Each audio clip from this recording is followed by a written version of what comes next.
United আরব আমিরাত, কাতার এবং কুয়েতের আকাশে হঠাৎ করেই একযোগে ড্রোন হামলা হয়েছে। কাতারের জাহাজে আঘাত আনা হয়েছে।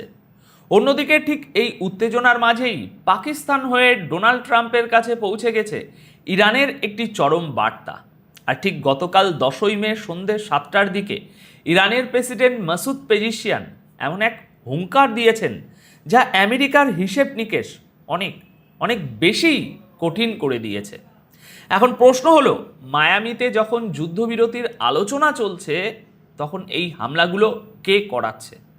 এই সিজফায়ার কি তাহলে শেষ, নাকি এর পেছনে লুকিয়ে আছে অন্য কোনো বড় শক্তির ফলস ফ্ল্যাগ অপারেশন? স্বাগতম দর্শক বন্ধুরা আপনাদের সবাইকে। দেখুন, বিশ্ব রাজনীতিতে যা চোখে দেখা যায়, আসল ঘটনা সবসময় তার অনেক গভীরে থাকে। আমেরিকার মধ্যস্থতায় গত 4 সপ্তাহ ধরে যে একটা থমথমে যুদ্ধবিরতি চলছিল তা হঠাৎ করেই ভেঙে পড়ার উপক্রম হয়েছে। এই মুহূর্তে গ্লোবাল পাওয়ার পলিটিক্সে সবচেয়ে বড় প্রশ্ন হলো, কে চায় না এই যুদ্ধ থামুক? আজকের এই ভিডিওতে আমরা গতকাল 10ই মে ঘটা প্রত্যেকটি ঘটনা ধরে ধরে বিশ্লেষণ করব এবং বোঝার চেষ্টা করব পর্দার আড়ালে কলকাঠি কে নাড়ছে। তাহলে চলুন মূল আলোচনায় প্রবেশ করা যাক। প্রিয় দর্শক, শুরুতেই গতকাল 10ই মের সবচেয়ে চাঞ্চল্যকর খবরটি আপনাদের জানাতে চলেছি। গতকাল হঠাৎ করেই একাধিক আরব দেশের উপর একযোগে ড্রোন হামলা হয়েছে। ইউএইর প্রতিরক্ষা মন্ত্রণালয় একদম পরিষ্কার ভাষায় নিশ্চিত করেছে যে তারা তাদের আকাশ সীমায় 2টি ড্রোন সফলভাবে ইন্টারসেপ্ট করে ধ্বংস করেছে। ইসরায়েলি সোশ্যাল মিডিয়া হ্যান্ডেলগুলো থেকে এই ড্রোন ধ্বংসের ভিডিও খুব দ্রুত ছড়ানো হচ্ছে এবং তারা দাবি করছে যে এই ড্রোনগুলো ইরানের তরফ থেকে এসেছে এবং ইরান নিজেই এই যুদ্ধবিরতি ভাঙতে চাইছে। কিন্তু দর্শক, এখানে একটা জিনিস আমাদের খুব লজিক্যালি বুঝতে হবে। যখন মায়ামিতে শান্তি আলোচনা চলছে তখন ইরান কেন হঠাৎ করে আরব দেশগুলোতে হামলা করে পুরো পরিস্থিতি নিজেদের বিরুদ্ধে নিয়ে যাবে? অনেক অভিজ্ঞ বিশ্লেষক এবং ব্যক্তিগতভাবে আমিও মনে করি এটি একটি ফলস ফ্ল্যাগ অপারেশন হওয়ার সম্ভাবনা প্রবল। অর্থাৎ এমন কোনো তৃতীয় পক্ষ এই কাজ করছে যারা চায় না আমেরিকা এবং ইরানের মধ্যে কোনো ধরনের চুক্তি হোক। আপনারা একটু ভেবে দেখুন, এই অঞ্চলে যুদ্ধ জিইয়ে রাখলে কার সবচেয়ে বেশি লাভ? কার রাজনৈতিক কেরিয়ার এই যুদ্ধের উপর নির্ভরশীল? ইসরায়েল এবং নেতানিয়াহুর যুদ্ধ চালিয়ে যাওয়াটা যে কতটা জরুরি সেটা আমাদের কারো আজ অজানা নয়। তাই ইরানকে ফাঁসিয়ে আমেরিকা, ন্যাটো এবং আরব দেশগুলোকে ইরানের বিরুদ্ধে লেলিয়ে দেওয়ার এই পুরনো কৌশলটা এখানে আবার ব্যবহার করা হচ্ছে কি না তা নিয়ে গভীর সন্দেহ রয়েছে। বিশেষ করে ইরান যখন পরিষ্কার বলে দিয়েছে যে হরমুজ প্রণালীতে তাদের কোনো জাহাজের উপরে হামলা হলে তারা আরব দেশগুলোতে থাকা মার্কিন বেসগুলোতে হামলা চালাবে, তখন এই ড্রোন হামলার টাইমিংটা এই অত্যন্ত সন্দেহজনক। এবার আসুন গতকাল 10ই মের দ্বিতীয় গুরুত্বপূর্ণ ঘটনাটিতে। এই একই দিনে কাতারের সমুদ্র সীমায় একটি কার্গো জাহাজে ড্রোন হামলা হয়েছে। জাহাজটি আবুধাবি থেকে কাতারের বন্দরের দিকে যাচ্ছিল। কাতারের প্রতিরক্ষা দপ্তরের মতে হামলায় জাহাজে আগুন ধরে গেলেও তা দ্রুত নিয়ন্ত্রণে আনা হয় এবং বড় কোনো ক্ষয়ক্ষতি ছাড়াই জাহাজটি গন্তব্যে রওনা হয়।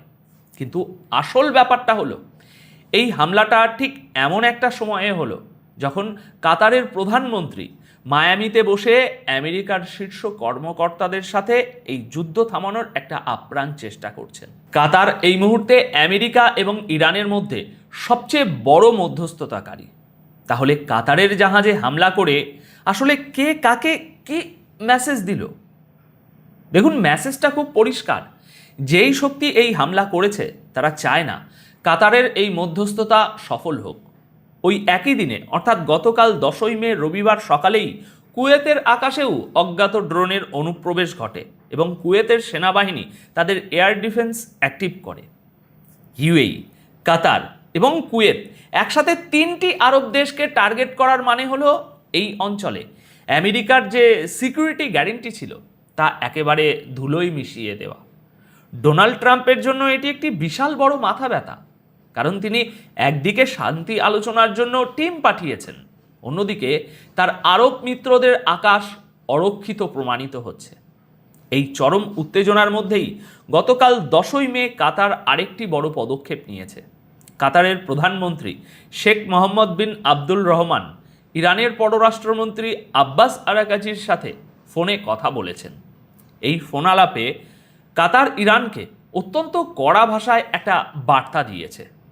কাতার পরিষ্কার বলেছে যে হরমুজ প্রণালীকে কোনোভাবেই যেন প্রেশার টুল হিসাবে ব্যবহার করা না হয়। কাতার ইরানকে সতর্ক করে বলেছে এটা আগুন নিয়ে খেলার শামিল।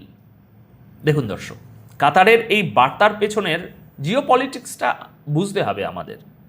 আমেরিকা ও ট্রাম্প প্রশাসন ইতিমধ্যেই ইরানের বন্দরগুলোর উপর অবরোধ করে রেখেছে, আর এর পাল্টা জবাব হিসাবে ইরান বারবার হুমকি দিচ্ছে যে তারা হরমুজ প্রণালী এবার পুরোপুরি বন্ধ করে দেবে, যেখান দিয়ে বিশ্বের বিশাল অংশের জ্বালানি তেল সরবরাহ হয়। কাতার এই মুহূর্তে উভয় সংকটে আছে। তারা একদিকে ট্রাম্পের সাথে ডিল ফাইনাল করার চেষ্টা করছে, অন্যদিকে হরমুজ প্রণালী বন্ধ হলে পুরো অঞ্চলের অর্থনীতি ধ্বংস পড়বে, যা কাতার কোনোভাবেই চায় না। তাই তারা ইরানকে বোঝানোর চেষ্টা করছে যে সমুদ্রে চলাচলের স্বাধীনতার উপর যেন কোনো আঁচ না আসে। কাতার আসলে ইরানকে এই সিগন্যাল দিচ্ছে যে সব আরব দেশ কিন্তু ইরানের এই ব্লকেড স্ট্র্যাটেজি মেনে নেবে না। কিন্তু এসবের মধ্যেও সবচেয়ে বড় জিওপলিটিক্যাল চালটি চেলেছে ইরান।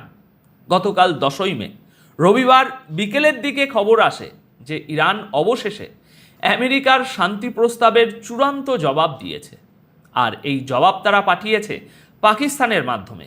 কারণ পাকিস্তান এখানে একটি অত্যন্ত গুরুত্বপূর্ণ ব্যাক চ্যানেল মিডিয়েটারের ভূমিকা পালন করছে। দেখুন, ইরানের বার্তাটি অত্যন্ত তীক্ষ্ণ এবং প্র্যাকটিক্যাল। ইরানের নিউজ এজেন্সি ইরনা এবং ইসনা বরাতে জানা গেছে তেহরান ট্রাম্প প্রশাসনকে সাফ জানিয়ে দিয়েছে যে এই মুহূর্তে সমস্ত আলোচনা শুধুমাত্র যুদ্ধ সম্পূর্ণভাবে বন্ধ করা এবং পারস্য উপসাগরে জাহাজের নিরাপত্তার গ্যারেন্টি দেওয়ার মধ্যেই সীমাবদ্ধ থাকতে হবে। আমেরিকার মূল লক্ষ্য ছিল ইরানের নিউক্লিয়ার প্রোগ্রাম নিয়ে নতুন করে চুক্তি করা, কিন্তু ইরান তাদের 14 দফা প্ল্যানের জবাবে বলে দিয়েছে পারমাণবিক ইস্যু নিয়ে পরে কথা হবে, আগে যুদ্ধ থামান।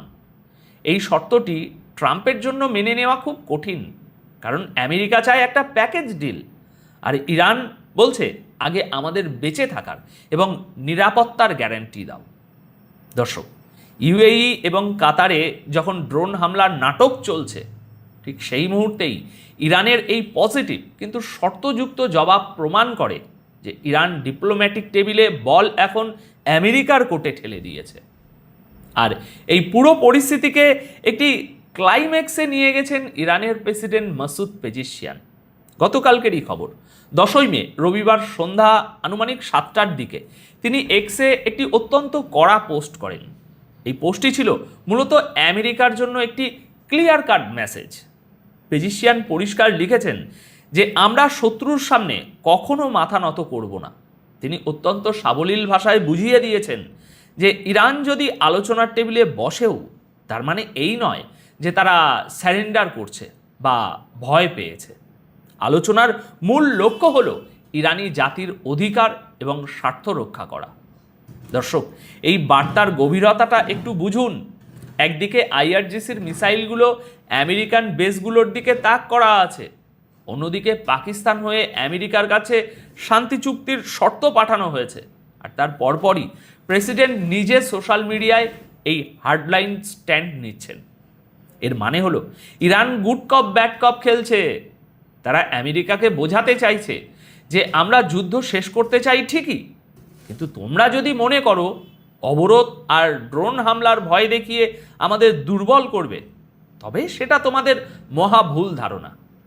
এখন এই পুরো ঘটনা প্রবাহ বিশ্লেষণ করলে এটা দিনের আলোর মতো পরিষ্কার যে মধ্যপ্রাচ্যের এই দাবার বোর্ডে কেউ একজন খুব সূক্ষ্মভাবে চাল চালছে যাতে আমেরিকা এবং ইরানের মধ্যে কোনো সরাসরি চুক্তি না হয়। ইউএই, কাতার আর কুয়েতের ড্রোন হামলাগুলো আসলে সেই চুক্তিতে জল ঢেলে দেওয়ারই একটা চেষ্টা। এখন বড় দেখার বিষয় হলো মায়ামিতে বসে থাকা ডোনাল্ড ট্রাম্প এবং তার টিম কি এই ফলস ফ্ল্যাগ বা উস্কানির ফাঁদে পা দেবে, নাকি তারা ইরানের শর্ত মেনে নিয়ে আগে যুদ্ধ থামানোর দিকে এগোবে? প্রেসিডেন্ট পেজিসিয়ানের এই নো স্যারেন্ডার নীতির সামনে ট্রাম্পের ইগো কতটা নমনীয় হয়, সেটাই এখন গ্লোবাল পলিটিক্সের সবচেয়ে বড় সাসপেন্স। দর্শক, আপনাদের কি মনে হয় এই ড্রোন হামলাগুলোর পেছনে আসলে কার হাত রয়েছে? আর ট্রাম্প কি ইরানের এই শর্ত মেনে নিতে বাধ্য হবেন? আপনাদের মূল্যবান মতামত অবশ্যই কমেন্ট বক্সে জানাবেন। দেখা হবে পরবর্তী ভিডিওতে। সবাই খুব ভালো থাকবেন, সুস্থ থাকবেন।